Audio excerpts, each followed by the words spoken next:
Elite Dangerous is the fourth instalment of the Elite series of open-world space sims. It's a faithful and worthy successor to those games. You pilot your own spaceship in a vast procedurally generated galaxy. The game gives you no real direction beyond that, leaving it to you to choose your own destiny.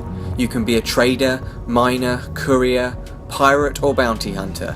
In reality, it's likely to be a messy mix of everything as you do whatever it takes to get by in a hostile galaxy. 3, 2, 1, engage.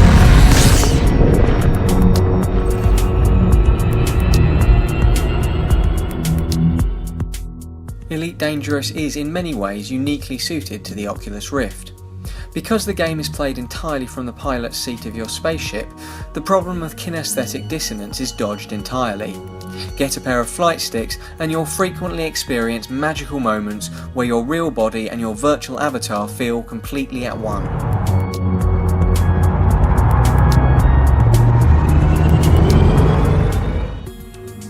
The DK2 implementation is easy to get working and very well done throughout. The ability to track a target with your head makes chases less disorientating and definitely feels like it provides a meaningful gameplay benefit. The layout of UI is very well crafted for VR, as it is displayed as holograms projected within the space of your cockpit. Turning your head to access your navigation panel is immersive and somehow even cooler the more routine it becomes. It also allows for a lot of information to be accessed without ever moving from your cockpit.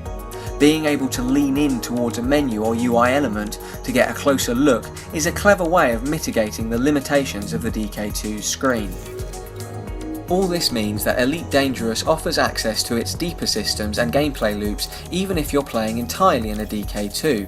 You'll never have to switch to a monitor in order to read the small print on a mission or navigate the galaxy map.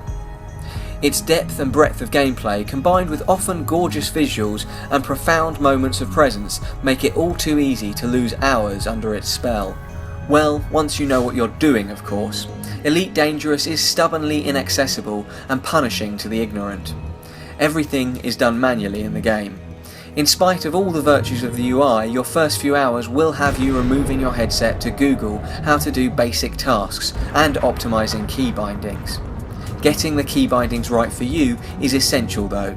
In a game where crashing your ship at the wrong moment could cost you an evening's progress, you want to make damn sure that you're not going to accidentally hit boost when you mean to deploy your landing gear. I can't imagine wanting to play this anywhere near as much without a pair of flight sticks as well. Scan detected.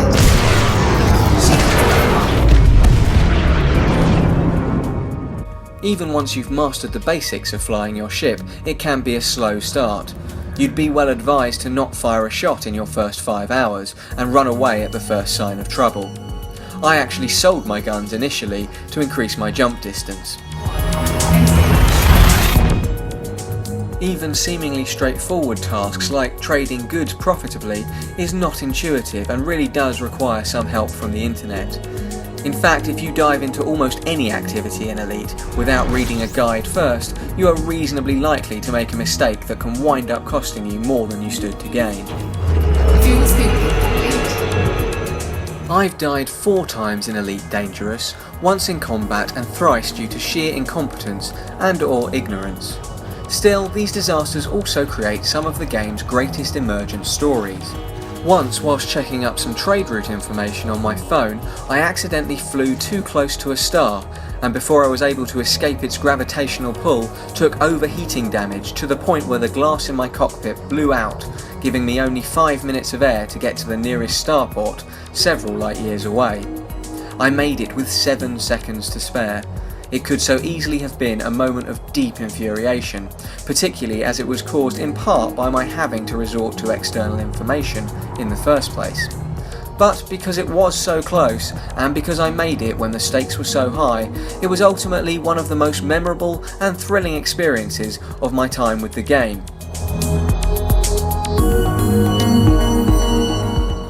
Once you push through its initial resistances though, Elite Dangerous begins to unfurl at a pleasing pace. When you first seriously shop around for your next ship and what kind of new professions it might enable, you'll begin to relish the time browsing the web for ship reviews and loadout recommendations, as if you were buying a new car. Each ship's cockpit is laid out differently, which may be little more than aesthetic on a monitor, but becomes a real factor in purchasing decisions in VR. I really missed the view from my Sidewinder cockpit when I upgraded to the Adder. On the other hand, there is something about that empty co-pilot seat in the larger ships that really captures the imagination.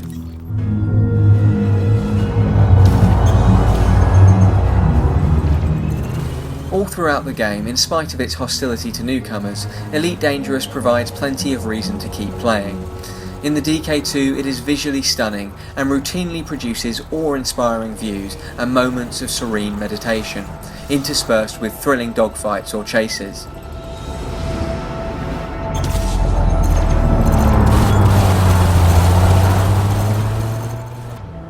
Attention to detail makes this more than just Titans of Space with lasers. It's the little details like condensation or ice on your cockpit's glass, or the aforementioned instance of the glass blowing out entirely, that make the experience incredibly immersive. The sound design and score also contribute a great deal to this.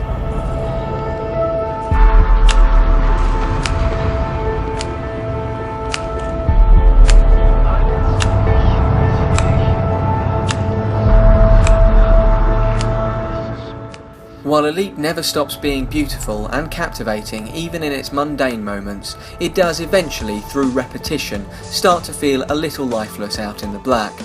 I certainly wouldn't call the game unfinished, but it will definitely benefit from continued development. More content, even simple cosmetic things, could go a long way to making the galaxy feel a little more lived in. After 20 to 30 hours, most places do start to look the same. More station and ship variety would help make different factions feel distinctive.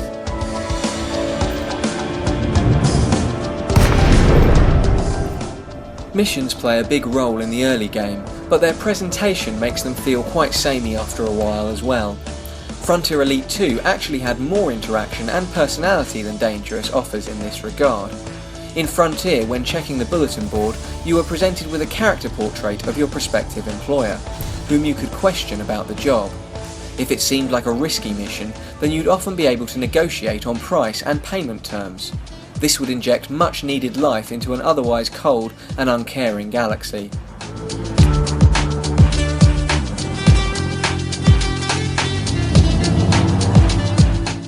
Elite Dangerous's online component livens things up in the docking bays by making things a lot more chaotic, but it never really feels social like an MMO. Eventually I began to choose solo play more and more, if only to ensure better performance from my PC. Solo play does still require an online connection to play the game.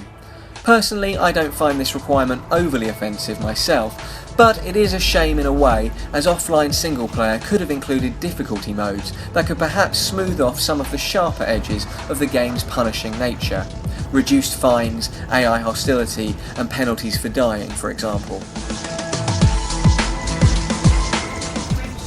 Judged solely on its VR merits, Elite Dangerous is simply fantastic, which makes it such a shame that it remains so hard to get into and therefore so difficult to share with VR newbies. I dare not let any of my friends log into my account and have a play around to get a feel of the game, lest they crash my ship in the first 30 seconds.